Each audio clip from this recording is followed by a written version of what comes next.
ఆమెకు 2 ఏళ్ల వయసున్నప్పుడే తండ్రి, 10 ఏళ్లు వచ్చేసరికి తల్లి అనారోగ్యంతో మృతి చెందారు. ఆ 10 ఏళ్ల పసి హృదయం తీరని దుఃఖాన్ని మోసింది. అనారోగ్యంతో మరణించిన తన తల్లిదండ్రుల దుస్థితి ఎవరికీ రాకూడదని సంకల్పించుకుంది. అప్పుడే ఆమె డాక్టర్ కావాలని నిర్ణయించుకొని పేదలకు వైద్యం అందించాలని నిశ్చయించుకుంది. ఆ దిశగా అడుగులు వేసి రెయిన్బోవలు కష్టపడింది.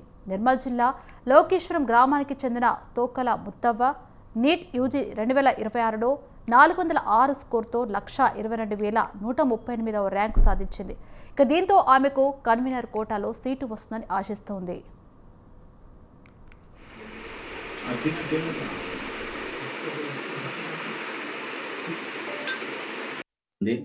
ఒక పేద కుటుంబంలో ఉట్టి కూడా సరూర్నగర్ బీసీ గురుకుల కళాశాలలో చదువుకుంది. చిన్నప్పుడే తల్లిదండ్రులు మరణించడంతో బంధువులు ఆమెను చేరదీశారు. 4వ తరగతి వరకు స్థానికంగా చదివిన ముత్తవ్వ 5వ తరగతి నుంచి ఖానాపూర్ బీసీ గురుకుల పాఠశాలలో చదువుకుంది. 10వ తరగతిలో అత్యుత్తమ మార్కులు రావడంతో సరూర్నగర్ బీసీ గురుకులలో బాలికల సీటు వచ్చింది. అక్కడే ఇంటర్ పూర్తి చేసి 979 మార్కులు సాధించింది. ఈ క్రమంలో నీట్ పరీక్ష రాసి 406 మార్కులు సాధించింది. కోచింగ్ తీసుకొని 4-5 అటెంప్ట్లో నీట్ క్వాలిఫై అయింది. కఠిన పరిస్థితుల్లో ఎలాంటి సదుపాయాలు లేకుండా నీట్ క్వాలిఫై కావడం పట్ల ముత్తవ్వను పలువురు అభినందిస్తున్నారు.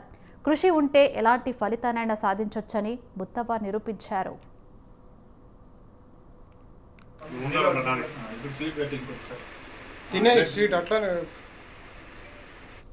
మా నాన్నగారు నేను 2 ఏళ్ల వయసులోనే చనిపోయారు. నేను 6th క్లాస్ ఉండేటప్పుడు అమ్మగారు చనిపోయారు. అసలు మా అమ్మ ఎలా చనిపోయిందనే రీజన్ రిపోర్ట్స్ అన్నీ నా దగ్గర ఉన్నాయి. నేను MBBS చేసి అసలు రీజన్ ఏంటి, ఎట్లా చనిపోయింది అనేది నేను కనుక్కోవాలనుకున్నాను. ఫస్ట్ మెయిన్ రీజన్ నేను MBBS కావడానికి. తర్వాత నేను సర్వీస్ చేయాలి. అసలు మనీ లేకుండా చాలామంది చాలా ఇబ్బంది పడుతున్నారు. హాస్పిటల్లో చూయించుకోకుండా, హాస్పిటల్ అంటే నాలెడ్జ్ లేకుండా చాలామంది ఉంటున్నారు. 3rd క్లాస్ నేను లోకేశ్వరంలో చదివిన, 4th క్లాస్ ఎడ్బిల్లో చదివిన, 5th to 10th క్లాస్ ఖానాపూర్లో చదివిన.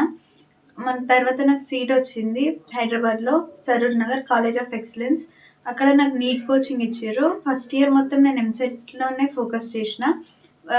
సెకండ్ ఇయర్లో నాకు జయశ్రీ మేడం పరిచయం అయ్యారు.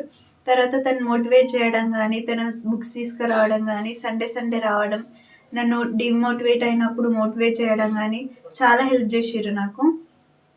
ఈవెన్ నీట్ ఎగ్జామ్కి 1 month ఉన్నప్పుడు నేను చాలా ఏడ్చిన. అసలు నాకు నీట్ వస్తుందా, నేను క్రాక్ చేయగలుగుతానా, నాకు అంత కెపాసిటీ ఉందా అని చాలా ఆలోచించిన, చాలా ఏడ్చిన, చాలా సిక్ అయినా నేను ఆ టైంలో.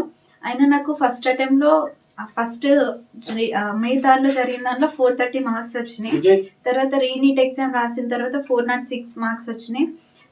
ఆల్ ఇండియా ర్యాంక్ 2,58,000 వచ్చింది నాకు. తర్వాత నాకు ఎంసెట్లో 2047 ర్యాంక్ వచ్చింది. దాంతో కూడా నాకు MBBS సీట్ రావచ్చు. కానీ నేను నీట్ క్రాక్ చేయాలనేది నా ఎయిమ్. క్రాక్ చేసిన. ఇంకా MBBS ఫర్దర్గా నేను చదవాలి అని అంటే ఫైనాన్షియల్గా సపోర్ట్ లేదు. మా నాన్నగారు నేను